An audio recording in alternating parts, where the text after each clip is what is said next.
ಎಷ್ಟು ಕಷ್ಟ ಇರುತ್ತೆ ಸೋಷಿಯಲ್ ಮೀಡಿಯಾದಲ್ಲಿ ಬೆಳೆಯೋದು ಅಷ್ಟು ಸುಲಭನಾ? ಅದನ್ನ ಒಂದ್ ಸ್ವಲ್ಪ ನಮ್ಮ ವೀಕ್ಷಕರಿಗೆ. ಏನಿಲ್ಲ ಸರ್, ಏನಂದ್ರೆ ಎಲ್ರಿಗೂ ಏನನ್ಸುತ್ತೆ, ಸ್ಕ್ರೀನ್ ಮೇಲೆ ಬಂದಾಗ ಮಾತ್ರ ಇವ್ನು ಇವಾಗ ಬಂದ ಅಂತ ಗೊತ್ತಾಗುತ್ತೆ. ಬಟ್ ಸ್ಕ್ರೀನ್ ಮುಂಚೆ ಬರಕ್ಕೂ ಮುಂಚೆ ಏನೇನ್ ಮಾಡಿರ್ತೀವಿ, ಯಾಕೆಂದ್ರೆ ಸ್ಕ್ರೀನ್ ಮುಂದೆ ಬಂದು ನಾವು ಕಾಣಿಸ್ಕೊಂಡಿರಲ್ಲ. ಸ್ಟ್ರಗ್ಲಿಂಗ್ ಆಗಿರ್ಬೋದು ಪ್ರತಿಯೊಂದು.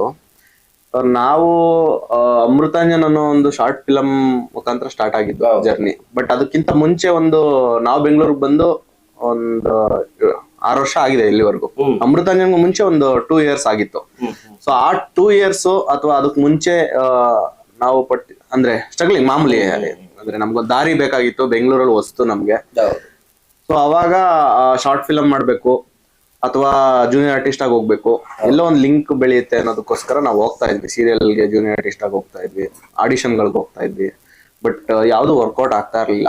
ಸೊ ಅದಾದ್ಮೇಲೆ ನಮ್ಗೆ ಮೋಹಿತ್ ಸರ್ ಸಿಕ್ಕಿ ಅಮೃತಾಂಜನ್ ಸ್ಟಾರ್ಟ್ ಆಗಿ ಅಲ್ಲಿಂದ ಒಂದು ಶಾರ್ಟ್ ಫಿಲಂ ಜರ್ನಿ ಅಂತ ಸ್ಟಾರ್ಟ್. ಬಟ್ ನಮ್ಗೆ ಇನ್ನೊಂದು ಮೈನಸ್ ಏನಾಗಿತ್ತು ಅಂದ್ರೆ, ನಾವು ಆ ಟೈಮಲ್ಲಿ ಬಂದಾಗ ಕೋವಿಡ್.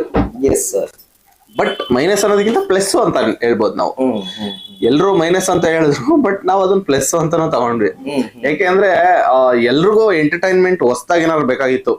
ಮನೇಲಿ ಕುತ್ಕೊಂಡಾಗ ಬರೀ ಹಳೆ ಸಿನಿಮಾಗಳು, ಆಲ್ರೆಡಿ ನೋಡಿರೋ ಸಿನಿಮಾಗಳನ್ನ ಎಷ್ಟು ಅಂತ ನೋಡಕ್ ಹೊಸ್ದಾಗಿ ಏನೋ ಒಂದ್ ಬೇಕಾಗಿತ್ತು. ಸೊ ಅವಾಗ್ಲೇ ನೆಟ್ಫ್ಲಿಕ್ಸ್, OTT ಚೆನ್ನಾಗಿ ಎಲ್ಲಾ ಸಿನಿಮಾಗಳು ಆಚೆ ಬಂದಿದ್ದು. ಕೆಲವೊಂದು ಸಿನಿಮಾಗಳು ನೆಟ್ಫ್ಲಿಕ್ಸ್, ಅಮೆಝಾನ್ ಪ್ರೈಮ್ ಅಲ್ಲೆಲ್ಲ ಇದ್ದವು, ಯಾರಿಗೂ ಗೊತ್ತಿರ್ಲಿಲ್ಲ ಚೆನ್ನಾಗಿರೋ ಸಿನಿಮಾಗಳು ಯಾವ್ದು ಅಂತ. ಸೊ ಅವಾಗ ಏನೋ ಕಂಪ್ಲೀಟ್ಲಿ ಕಂಟಿನ್ಯೂಸ್ ಆಗಿ ನೋಡ್ತಾನೆ ಇದ್ರು ಸಿನಿಮಾಗಳನ್ನ. ಸೊ ಅವಾಗ ನಾವು ಅಮೃತಾಂಜನ್ ಅನ್ನೋದು ಸೆಕೆಂಡ್ ವೇವ್ ಟೈಮಲ್ಲಿ ನಾವು ಬಿಟ್ಟಾಗ ಹೊಸ್ದಾಗಿತ್ತು ಅವ್ರಿಗೆ, ಕಂಟೆಂಟ್ ಚೆನ್ನಾಗಿತ್ತು.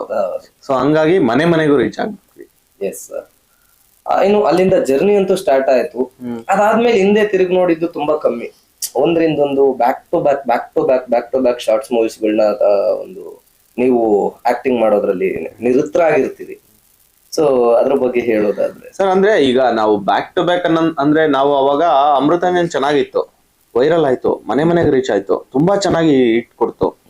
ಬಟ್ ಸಿನಿಮಾ ಇಂಡಸ್ಟ್ರಿಯಲ್ಲಿ ಸಿನಿಮಾಗಳು ಯಾವ್ದು ಸ್ಟಾರ್ಟ್ ಆಗಿರಲಿಲ್ಲ. ಹಳೆ ಸಿನಿಮಾಗಳನ್ನ ಇಟ್ಕೊಂಡು ಪೆಂಡಿಂಗ್ ಇಟ್ಕೊಂಡು ಕೂತಿದ್ರು. ಸೊ ಹಂಗಾಗಿ ನಮ್ಗೆ ಸಿನಿಮಾ ಇಂಡಸ್ಟ್ರಿ ಕಡೆಯಿಂದ ಫೋನ್ಸ್ ಗಳು ಅಂದ್ರೆ ಅವಕಾಶಕ್ಕೋಸ್ಕರ ಬರ್ತಾ ಇರಲಿಲ್ಲ, ಅಪ್ರಿಸಿಯೇಷನ್ ಗೋಸ್ಕರ ಬರ್ತಾ ಇತ್ತು. ಚೆನ್ನಾಗಿ ಮಾಡಿದಿರ ಹಿಂಗೆ ಮಾಡ್ತಾ ಇರಿ ಅಂತ. ಯಾವಾಗ ಹಳೆ ಸಿನಿಮಾಗಳೆಲ್ಲ ರಿಲೀಸ್ ಆಗಿ ಮತ್ತೆ ಹೊಸದಾಗಿ ಸಿನಿಮಾಗಳನ್ನ ಸ್ಟಾರ್ಟ್ ಮಾಡಿದ್ರು, ಅಷ್ಟ್ರಲ್ಲಿ ನಾವು ಆಲ್ರೆಡಿ ಒಂದು 10 ಶಾರ್ಟ್ ಫಿಲಂಗಳು ಮಾಡ್ಬಿಟ್ಟಿದ್ವಿ. ಸೊ ಅಮೃತಾಂಜನ್ ಮನೆಗೆ ರೀಚ್ ಆದ್ವಿ. ಬಟ್ ಆಪರ್ಚುನಿಟಿ ಆಚೆ ಕಡೆಯಿಂದ ನಮ್ಗೆ ಯಾವ್ದು ಬರ್ಲಿಲ್ಲ. ಸೊ ಅವಾಗ ನಮ್ಗೆ ಮೋಹಿತ್ ಸರೇನೆ ಮತ್ತೆ ಶಾರ್ಟ್ ಫಿಲಂಗಳನ್ನ ಮಾಡ್ತಾ ನಮ್ನ ಮೇಲೆತ್ತುತ್ತಾ ಬಂದ್ರು. ಸೊ ಅವಾಗ ನಮ್ಗೆ ಅಮಿತ್ ಅವ್ರು ಸಿಕ್ಕಿದ್ರು. ಅವರು ಅಷ್ಟೇ ಬಾಯ್ಬಡಿಕೆ ಏನೋ ಶಾರ್ಟ್ ಫಿಲಂ ಅಂತ ಅವರು ಒಳ್ಳೆ ಇಟ್ಕೊಟ್ರು. ಸೊ ಅದಾದ್ಮೇಲೆ ಹಂಗೆ ಮಾಡ್ತಾ ಬರ್ತಾ ಇದ್ವಿ. ಅವಾಗ ಎಲ್ಲ ಒಂದ್ ಕಡೆ ಮೇಡ್ ಇನ್ ಚೈನಾ ಅಂತ ಒಂದು ಕ್ಯಾರೆಕ್ಟರ್ ಮಾಡಿದ್ದೆ. ಅದಾದ್ಮೇಲೆ ಬ್ಯಾಂಗ್ ಅನ್ನೋ ಸಿನಿಮಾದಲ್ಲಿ ಒಂದು ಚಿಕ್ಕ ಕ್ಯಾರೆಕ್ಟರ್ ಮಾಡಿದ್ದೆ. ಅದಾದ್ಮೇಲೆ ಒಂದು ಫ್ರೆಂಡ್ ಕ್ಯಾರೆಕ್ಟರ್, ಮೇನ್ ಕ್ಯಾರೆಕ್ಟರ್ ಅಂತ ಬಂದಿದ್ದು ಲವ್ ಬರ್ಡ್ ಸಿನಿಮಾದಲ್ಲಿ, ಡಾರ್ಲಿಂಗ್ ಕೃಷ್ಣ ಅವರು. ಆ ಸಿನಿಮಾ ಬಂದಾಗ ನನ್ಗೆ ಗೊತ್ತಿಲ್ಲ, ಸುಮ್ನೆ ಮನೆಯಲ್ಲಿ ಇದ್ವಿ.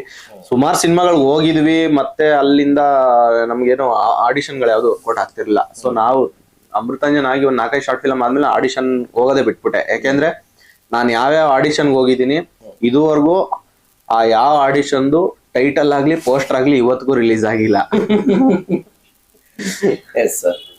ಒಂದ್ ಟೈಟಲ್ ಇಟ್ಕೊಂಡು ಆಮೇಲೆ ಯಾರ್ಯಾರು ಆಡಿಷನ್ ಇದೆ ಬನ್ನಿ ಅಂತ ಕರಿತಾ ಇದ್ರು, ಇದುವರೆಗೂ ಅವ್ರು ಯಾರು ಒಂದು ಸಿನಿಮಾನು ಮಾಡಿಲ್ಲ.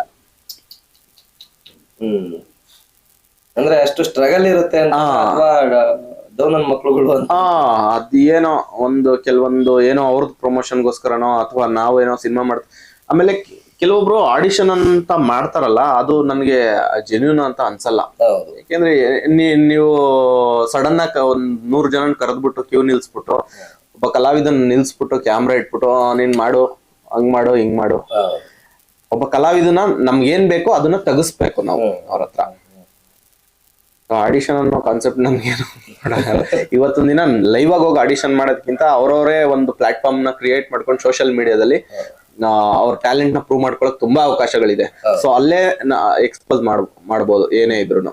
ಸೊ ನಮಗೂ ಒಂದು ಪ್ಲಾಟ್ಫಾರ್ಮ್ ಅಂತ ಯೂಟ್ಯೂಬ್ ನಾವು ಕ್ರಿಯೇಟ್ ಮಾಡಿದ್ದು ನಮ್ಮ ಮೋಹಿತ್ ಸರ್ ಮತ್ತೆ ಅಮಿತ್ ಅವರು, ಅವರಿಬ್ರು ಕ್ರಿಯೇಟ್ ಮಾಡ್ಕೊಟ್ಟಿದ್ದ ದಾರಿಲಿ ನಾವು ನಡ್ಕೊಂಡ್ ಬಂದಿದ್ವಿ. ಸೊ ಇವತ್ತು ಸಿನಿಮಾ ಇಂಡಸ್ಟ್ರಿಯಲ್ಲಿ ಸಿನಿಮಾಗಳನ್ನ ಮಾಡ್ಕೊಂಡ್ ಬಂದಿದೀವಿ.